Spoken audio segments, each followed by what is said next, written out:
ನಿಯಮ ಮೀರಿ ಮನೆ ಕೊಟ್ರೆ ಹೋರಾಟ ಮಾಡ್ತೇವೆ ಅಂತ ಹೇಳಿ ಇದೇ ಸಂದರ್ಭದಲ್ಲಿ ಕೋಗಿಲು ಲೇಔಟ್ನಲ್ಲಿ ಶಾಸಕ ವಿಶ್ವನಾಥ್ ಎಚ್ಚರಿಕೆ ನೀಡಿದ್ದಾರೆ. ಜನವರಿ 5ರಂದು ಕೋಗಿಲು ಲೇಔಟ್ನಲ್ಲೇ ಹೋರಾಟವನ್ನ ಮಾಡುವುದಾಗಿ ಇದೇ ಸಂದರ್ಭದಲ್ಲಿ ಎಚ್ಚರಿಕೆ ನೀಡಿದ್ದಾರೆ.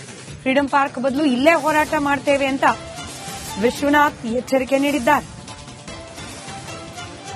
ವಿಜಯೇಂದ್ರ ಅವರು 5 ಜನಗಳ ಒಂದು ತಂಡವನ್ನ ಸತ್ಯಶೋಧನಲ್ಲಿ ಏನು ವಾಸ್ತವ ಇದೆಯೋ ಅದೆಲ್ಲವನ್ನು ದಾಖಲೆಗಳನ್ನು ಸಂಗ್ರಹ ಮಾಡಿ ಅಲ್ಲಿ ಅಭಿಪ್ರಾಯಗಳನ್ನು ಸಂಗ್ರಹ ಮಾಡಿ ಒಂದು ವರದಿಯನ್ನು ಕೊಡಬೇಕು ಅಂತ ಹೇಳಿ ನಮ್ಮ ದಾಸರಳ್ಳಿ ಶಾಸಕರಂತ ಮುನ್ರಾಜ್ ಅವರು, ನಮ್ಮ ಜಿಲ್ಲಾಧ್ಯಕ್ಷ ಅಂತ ನಮ್ಮ ಹರೀಶ್ ಅವರು, ರಮೇಶ್ ಗೌಡರು, ನವೀನ್ ಅವರು ಮತ್ತು ನಮ್ಮ ಮೇಡಮ್ ಅವರ ಜೊತೆಯಲ್ಲಿ ಸೇರಿ 5 ಜನದ ಒಂದು ತಂಡವನ್ನ ಮತ್ತು ಭಾಸ್ಕರ್ ಅವರು ಇವತ್ತು ಅನಿವಾರ್ಯ ಕಾರಣಗಳಿಂದ ಬರಲಿಲ್ಲ, ಪೊಲೀಸ್ ಅಧಿಕಾರಿಗಳು. ಸೊ ನಾವು ಇದಕ್ಕೆ ಬರೋದಕ್ಕೆ ಮೊದಲೇನೆ ನಾವೊಂದು ಪೂರ್ವಭಾವಿ ಸಭೆಯನ್ನು ಕೂಡ ಕಚೇರಿಯಲ್ಲಿ ಮಾಡಿ ಏನೇನು ದಾಖಲೆಗಳನ್ನು ಸಂಗ್ರಹ ಮಾಡಬೇಕು ಅಂತ ಹೇಳಿ ಒಂದಷ್ಟು ದಾಖಲೆಗಳನ್ನು ಈಗಾಗಲೇ ಸಂಗ್ರಹವನ್ನ ಮಾಡಿದ್ದೀವಿ. ಈ ಜಾಗವನ್ನ ಮೊದಲು 5 ಎಕರೆ ಜಾಗವನ್ನ 2014ರಲ್ಲಿ ಹಸ್ತಾಂತರ ಮಾಡ್ತಾರೆ. ಒಟ್ಟು 5 ಎಕರೆ 9 ಎಕರೆ 36 ಗುಂಟೆ ಹಸ್ತಾಂತರವನ್ನು ಮಾಡ್ತಾರೆ. ಇದನ್ನ ಘನತ್ಯಾಜ್ಯ ವಿಲೇವಾರಿ ಘಟಕಕ್ಕೆ ಹಸ್ತಾಂತರ ಮಾಡಿ ಅದನ್ನು ಪೊಸಿಷನ್ ಕೊಡ್ತಾರೆ 2015ರಲ್ಲಿ. ಯಾವುದೇ ಜಾಗ ಡೀಟೇಲ್ಸ್ ನೊಂದಿಗೆ ನಮ್ಮ ಪ್ರತಿನಿಧಿ ಸತ್ತಾರ್ ನೇರ ಸಂಪರ್ಕದಲ್ಲಿದ್ದಾರೆ, ಸ್ಥಳದಲ್ಲೇ ಇದ್ದಾರೆ. ಸತ್ತಾರ್ ಕೂಡ ಸತ್ತಾರ ಬಿಜೆಪಿ ನಿಯೋಗ ಭೇಟಿ ಕೊಟ್ಟಿದೆ, ಹೋರಾಟ ಪ್ರತಿಭಟನೆಯ ಎಚ್ಚರಿಕೆ ಕೂಡ ನೀಡ್ತಾ ಇದೆ. ಸೊ ಇದರಲ್ಲಿ ರಾಜಕೀಯ ಮೇಲಾಟಗಳು ಇನ್ನೂ ಬಾಕಿ ಉಳಿದಿದೆ ಅನ್ನೋ ಲಕ್ಷಣ ಅಂತೂ ಬಹಳ ಸ್ಪಷ್ಟವಾಗಿ ಗೋಚರಿಸ್ತಾ ಇದೆ. ಸ್ಮಿತಾ, ಇವತ್ತು ಬಿಜೆಪಿಯ ಸತ್ಯಶೋಧನಾ ಸಮಿತಿ ಭೇಟಿ ಕೊಟ್ಟಂತಹ ಸಂದರ್ಭದಲ್ಲಿ ಒಂದಿಷ್ಟು ಪ್ರಶ್ನೆಯನ್ನು ಮಾಡ್ತಾರೆ. ಅದರಲ್ಲೂ ಕೂಡ ಪ್ರಮುಖವಾಗಿ ಎಲ್ಲಿರುವಂತಹ ಜನರಲ್ಲಿ ಪ್ರಮುಖವಾಗಿ ಪ್ರಶ್ನೆ ಮಾಡ್ತಾ ಇರುವಂತದ್ದು, ನೀವೆಷ್ಟು ವರ್ಷದಿಂದ ವಾಸವಾಗಿದ್ದೀರಿ ಅಂತ ಪ್ರಶ್ನೆ ಮಾಡ್ತಾರೆ. ಒಂದು ಸಂದರ್ಭದಲ್ಲಿ 5-6 ವರ್ಷಗಳಿಂದ, ಕೆಲವೊಂದಿಷ್ಟು ಜನ 10 ವರ್ಷಗಳಿಂದ ವಾಸವಿದ್ದಾರೆ ಅಂತಾರೆ. ಹಾಗಾದ್ರೆ ಸಿ ಅಡಿಯಲ್ಲಿ ಅಧಿಕೃತವಾಗಿ ಮನೆಗಳನ್ನು ತಗೋಬಹುದಿತ್ತಲ್ಲ, ಯಾಕೆ ಈ ರೀತಿ ಮಾಡಿದ್ರು ಅನ್ನೋ ಪ್ರಶ್ನೆ ಮಾಡಿದಂತಹ ಸಂದರ್ಭದಲ್ಲಿ ಬಹುತೇಕ ಇಲ್ಲಿರುವಂತಹ ಜನರ ಬಳಿ ಉತ್ತರ ಇರಲಿಲ್ಲ. ವಿಶ್ವನಾಥ್ ಆಗಿರ್ಬೋದು, ಪ್ರತಿಯೊಬ್ಬರು ಕೂಡ ಇದೇ ಪ್ರಶ್ನೆ. ಸದ್ಯ ನಮ್ಮ ಜೊತೆ ಶಾಸಕರಿದ್ದಾರೆ, ಅವ್ರನ್ನೇ ಮಾತನಾಡಿಸ್ಕೊಂಡು ಹೋಗ್ತೀನಿ. ಸರ್, ಈಗ ಇವತ್ತು ಸತ್ಯಶೋಧನಾ ಸಮಿತಿ ಭೇಟಿ ಕೊಟ್ಟರೆ ಏನೇನು ಪರಿಶೀಲನೆ ಆಯಿತು, ಅವ್ರೇನಂದ್ರು? ಈಗ ಇದಕ್ಕೆ ಪೂರ್ವಭಾವಿ ಸಭೆಯನ್ನು ಮಾಡಿ ದಾಖಲೆಗಳನ್ನು ಸಂಗ್ರಹ ಮಾಡಿದ್ದೀವಿ. ಅಂದ್ರೆ ಇದು ಜಾಗ ಸರ್ಕಾರ ಯಾವಾಗ ಹಸ್ತಾಂತರ ಮಾಡಿತು, ಕೊಡುವಾಗ ಇದು ಕರೆಕ್ಟ್ ಆಗಿ ಪೊಸಿಷನ್ ಕ್ಲಿಯರ್ ಇತ್ತಾ, ಇವೆಲ್ಲವನ್ನು ಕೂಡ ಸಂಗ್ರಹ ಮಾಡಿದ್ವಿ. ಇಲ್ಲಿ ಎಷ್ಟು ಜನ ಮೊನ್ನೆ ಹೊಡೆದಾಗ ಮನೆಗಳಿತ್ತವ್ರ Aadhaar card, voter ID card ಇವೆಲ್ಲವನ್ನು ಸಂಗ್ರಹ ಮಾಡಿದೀವಿ. ಸೊ ಇದರಲ್ಲಿ ಈಗ ಕಂದಾಯ ಇಲಾಖೆ ಅಧಿಕಾರಿಗಳು ಕೂಡ ಸರ್ಕಾರಕ್ಕೆ 2-3 ರಿಪೋರ್ಟ್ ಕೊಟ್ಟವ್ರೆ. ಅಷ್ಟು ರಿಪೋರ್ಟ್ ಕೂಡ ನಾವು ಹತ್ರ ತರಿಸ್ಕೊಂಡಿದೀವಿ. ನಾವು ಅದರಲ್ಲಿ ಕೊನೆಗೆ ಅಂತಿಮವಾಗಿ ಅವರು ದಾಖಲೆಯನ್ನು ಕೊಡಕ್ ಆಗ್ತಾ ಇಲ್ಲ, ಇಲ್ಲಿ ಜಿನಿಯಾನಿಟಿ ಕೊಡಕ್ ಆಗ್ತಾ ಇಲ್ಲ ಅವ್ರ ಕೈಯಲ್ಲಿ. ನನಗೆ ಮಾಹಿತಿ ಇರೋ ಪ್ರಕಾರ ಒಂದು 40 ಜನಕ್ಕೆ ಜಿನಿಯಾನಿಟಿ ಕೊಡಕ್ ನೋಡ್ತಾರೆ. ಬಟ್ ನಾನು ಅದನ್ನು ಹೇಳಿದ್ದೀನಿ, ನೀವಿಲ್ಲಿ ವಾಸದ ದೃಢೀಕರಣ ಪತ್ರ ಕೊಡಬೇಕಾದ್ರೆ ಇಲ್ಲಿ ಮನೆ ಇತ್ತು ಅವೆಲ್ಲವನ್ನ ಕೂಡಿ ನೀವು ಕೊಡಬೇಕು. ಕರೆಂಟ್ ಬಿಲ್ ಬೇಕು, ಕರೆಂಟ್ ಬಿಲ್ ಯಾರ್ದು ಇಲ್ಲ. ನೀನು ಅದಿಲ್ಲ ಅಂದ್ರೆ ನೀನು ವಾಸ ದೃಢೀಕರಣ ಪತ್ರ ಈ ಜಾಗದಲ್ಲಿ ಕೊಡಕ್ ಬರಲ್ಲ, ಕೊಟ್ಟ ಅಂದ್ರೆ ಸಸ್ಪೆಂಡ್ ಮಾಡ್ತೀವಿ. ಇದನ್ನ ಕೂಡ ಹೇಳಿದೀವಿ. ಸೊ ಇದನ್ನ ಮತ್ತು ಈಗ ಏನು ರಾಜೀವ್ ಗಾಂಧಿಯಿಂದ ಕೊಡ್ತೀವಿ ಅವರಿಗೆ ಒಂಟಿ ಮನೆ ದುಡ್ಡು 5 ಲಕ್ಷ ಕೊಡ್ತೀವಿ ಅಂತ ಹೇಳಿದ್ರು, ಅದು ದಾಖಲೆ ತರಿಸಿದ್ವಿ, ಕಾನೂನು ತಿಳ್ಕೊಂಡಿದೀವಿ. ಒಂಟಿ ಮನೆ ದುಡ್ಡು ಬಿಬಿಎಂಪಿ ಅವರಲ್ಲಿ ಕೊಡಕ್ಕಾಗೋದಿಲ್ಲ. ಈ ಫಲಾನುಭವಿಗಳಿಗೆ ಬಿಬಿಎಂಪಿ ಬಿಟ್ಟು ಹೊರಗಡೆ ರಾಜೀವ್ ಗಾಂಧಿ ಹೌಸಿಂಗ್ ಕಾರ್ಪೊರೇಷನ್ ಮನೆ ಕೊಡಕ್ಕಾಗೋದಿಲ್ಲ. ಈವನ್ 94 CCಯಲ್ಲೂ ಕೂಡ ಇವರು ಅರ್ಜಿ ಹಾಕೊಂಡಿಲ್ಲ, ಕೆಲವರು ಯಾರು ಕೂಡ ಮ್ಯಾಕ್ಸಿಮಮ್ ಹಾಕಿಲ್ಲ, ಹಕ್ಕುಪತ್ರ ಕೊಡಕ್ ಬರೋದಿಲ್ಲ. ಸೊ ಮತ್ತೆ 5 ವರ್ಷ ಬೆಂಗಳೂರಲ್ಲಿ ನಗರ ಜಿಲ್ಲೆಯಲ್ಲಿ ವಾಸ ಮಾಡಬೇಕು ಅಂತ ಐತೆ. ದೃಢೀಕರಣ ಪತ್ರ ಈ ಕಂದಾಯ ಅಧಿಕಾರಿಗಳ ಕಡೆಯಲ್ಲಿ ಕೊಡಕ್ ಆಗಲ್ಲ. ಕೊಟ್ಟರು ಕೂಡ ಅದು ಸುಳ್ಳು ಅನ್ನೋದನ್ನ ನಾವು ಸಾಬೀತು ಮಾಡಕ್ಕಾಗತಕ್ಕಂಥ ದಾಖಲೆಗಳು ನಮ್ಮ ಹತ್ರ ಇಟ್ಕೊಂಡಿದ್ದೀವಿ. ನಾವು ಅವಾಗ ನಮ್ಮ ಅಂದ್ರೆ ಆಧಾರ್ ಕಾರ್ಡ್ ನ ಬ್ಯಾಗ್ ಇದೆ ಅಂತಿದ್ರೆ, ನಿಮ್ಮ ಬ್ಯಾಗ್ ನಲ್ಲಿ ಏನೇನಿದೆ ಸರ್?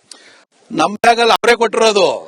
ಇಲ್ಲಿ ಏನ್ ಮಾಡವ್ರೆ ಪುಣ್ಯಾತ್ಮರು, ನೀವೆಲ್ಲ ಕೊಟ್ರೆ ನಿಮ್ಗೆ ಸೈಟ್ ಕೊಡ್ತೀವಿ ಅಂತ ಪಾಪ ಆಚೆಗೆ ತಗೊಂಡು ಕೊಟ್ಬಿಟ್ಟವ್ರೆ. ಆ ಬ್ಯಾಗ್ ಸೀದಾ ನನ್ನ ಹತ್ರನೇ ಬಂದೈತೆ. ಈಗ ಆಧಾರ್ ಕಾರ್ಡ್ದು ಮತ್ತೆ ವೋಟರ್ ಐಡಿ ಕಾರ್ಡ್ದು, ಈಗ ಆಧಾರ್ ಕಾರ್ಡ್ ಮಾಡ್ಕೊಡ್ಬೇಕಾದ್ರೆ ಕೆಲವು ನಿಯಮ ಐತೆ. ಹೆಂಗ್ ಆಧಾರ್ ಕಾರ್ಡ್ ಈ ಜಾಗದಲ್ಲಿ ಮಾಡ್ಕೊಟ್ಟಿದ್ದೀರಿ ಅನ್ನೋದಕ್ಕೂ ಕೂಡ ಈಗ ಲೆಟರ್ ಬರೀತಾ ಇದೀವಿ. ಬಟ್ ಅಧಿಕಾರಿಗಳು ಹೇಳಿದ್ರು ಅದು ನಾವು ಸೀಕ್ರೆಟ್ ಮೇಂಟೈನ್ ಮಾಡಬೇಕಾಗ್ತದೆ. ಆದ್ರೂ ಕೂಡ ಅದೇನೋ ತಪ್ಪಿತಸ್ಥಿತ್ತು ಅಂದ್ರೆ ಯಾರು ಕೊಡಬೇಕು ಅದನ್ನ ಮಾಹಿತಿ ಕೊಡ್ತೀವಿ ಅಂತಕ್ಕಂಥ ಮಾತನ್ನ ಹೇಳವ್ರೆ. EPIC card, voter ID card ಮಾಡಬೇಕಾದ್ರೆ ನೀನ್ 7 ಇಲ್ಲ ಕ್ಯಾನ್ಸಲೇಷನ್ ಮಾಡಬೇಕು. ಕೊಟ್ಟವನ ಇಲ್ಲಿ ಹೆಂಗ್ ನೀನು ವೋಟರ್ ಐಡಿ ಕಾರ್ಡ್ಗಳನ್ನ ಮಾಡ್ಕೊಡೋದಕ್ಕೆ ಏನೇನು ದಾಖಲೆ ತಗೊಂಡಿದ್ದೀರಿ, ಮಾಡಕ್ ಬರೋದೇ ಇಲ್ಲ. ಅವು ಕೂಡ ನಮ್ಮ ಹತ್ರ ಐತೆ, ಅವ್ರು ಕೊಟ್ಟಿರೋದಲ್ಲ ಐತೆ, ಫೋಟೋಗಳ ಸಮೇತ ಐತೆ. ಮತ್ತೆ ಅವ್ರು ಇಲ್ಲಿ 15 ವರ್ಷ 20 ವರ್ಷ ಅಂತ ಹೇಳಿ ಮಾಡಿದಾಗ ಉಪಗ್ರಹ ಚಿತ್ರಣ ಐತೆ. ಅಲ್ಲಿ ಕರೆಕ್ಟ್ ಆಗಿ ನೀನು ಒಂದ್ ಸಣ್ಣ ಕಲ್ಲಿದ್ರು ಕೂಡ ತೋರಿಸ್ತದೆ. ಇವತ್ತು ಸುಳ್ಳು ಹೇಳ್ತಾವ್ರೆ ಅನ್ನತಕ್ಕಂಥದ್ದು, ಅಲ್ಲಿ ದೇವರು ಅಂತ ಹೇಳ್ತಾ ಇಲ್ವ, ಈಗ ಉಪಗ್ರಹನೇ ದೇವರು. ಅದು ಕರೆಕ್ಟ್ ಆಗಿ ಹೇಳ್ತಾ ಐತಿ, ಇಲ್ಲಿ ಯಾವ್ದು ಮನೆ ಇಲ್ಲ, 2 ವರ್ಷಕ್ಕೆ ಮೊದಲು ಕೂಡ ಇಲ್ಲ ಅಂತಕ್ಕಂಥದ್ದು, ಮನೆ ಇಲ್ಲ ಅಂತ ಹೇಳಿ ತೋರಿಸ್ತಾ ಐತೆ. ಅದು ಸರ್ಕಾರ ಕೊಟ್ರೆ ನಿಮ್ಮ ಹೋರಾಟ ಹೆಂಗಿರುತ್ತೆ ಸರ್?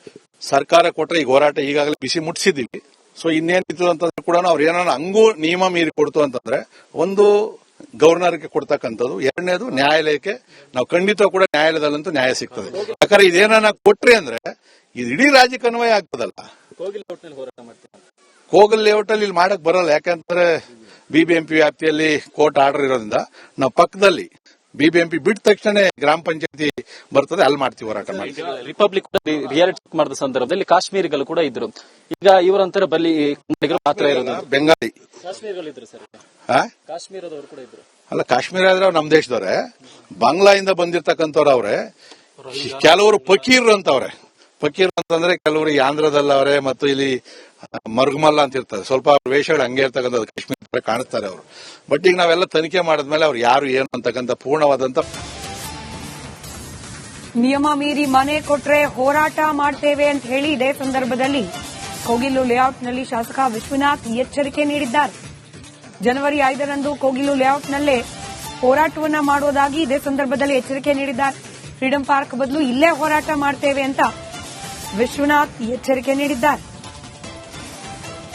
ಡಿ.ವೈ. ವಿಜಯೇಂದ್ರರವರು 5 ಜನಗಳ ಒಂದು ತಂಡವನ್ನ ಸತ್ಯ ಶೋಧನದಲ್ಲಿ ಏನು ವಾಸ್ತವ ಇದೆಯೋ ಅದೆಲ್ಲವನ್ನು ದಾಖಲೆಗಳನ್ನು ಸಂಗ್ರಹ ಮಾಡಿ ಅಲ್ಲಿ ಅಭಿಪ್ರಾಯಗಳನ್ನು ಸಂಗ್ರಹ ಮಾಡಿ ಒಂದು ವರದಿಯನ್ನು ಕೊಡಬೇಕು ಅಂತ ಹೇಳಿ ನಮ್ಮ ದಾಸರಳ್ಳಿ ಶಾಸಕರಂತ ಮುನ್ರಾಜ್ ಅವರು, ನಮ್ಮ ಜಿಲ್ಲಾಧ್ಯಕ್ಷ ಅಂತ ನಮ್ಮ ಹರೀಶ್ ಅವರು, ರಮೇಶ್ ಗೌಡರು, ನವೀನ್ ಅವರು ಮತ್ತು ನಮ್ಮ ಮೇಡಮ್ ಅವರ ಜೊತೆಯಲ್ಲಿ ಸೇರಿ 5 ಜನದ ಒಂದು ತಂಡವನ್ನ ಮತ್ತು ಭಾಸ್ಕರ್ ಅವರು ಇವತ್ತು ಅನಿವಾರ್ಯ ಕಾರಣಗಳಿಂದ ಬರಲಿಲ್ಲ, ಪೊಲೀಸ್ ಅಧಿಕಾರಿಗಳು.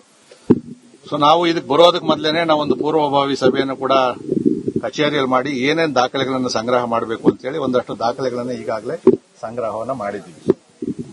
ಈ ಜಾಗವನ್ನ ಮೊದಲು 5 ಎಕರೆ ಜಾಗವನ್ನ 2014ರಲ್ಲಿ ಹಸ್ತಾಂತರ ಮಾಡ್ತಾರೆ. ಒಟ್ಟು 5 ಎಕರೆ 9 ಎಕರೆ 36 ಗುಂಟೆ ಹಸ್ತಾಂತರವನ್ನು ಮಾಡ್ತಾರೆ.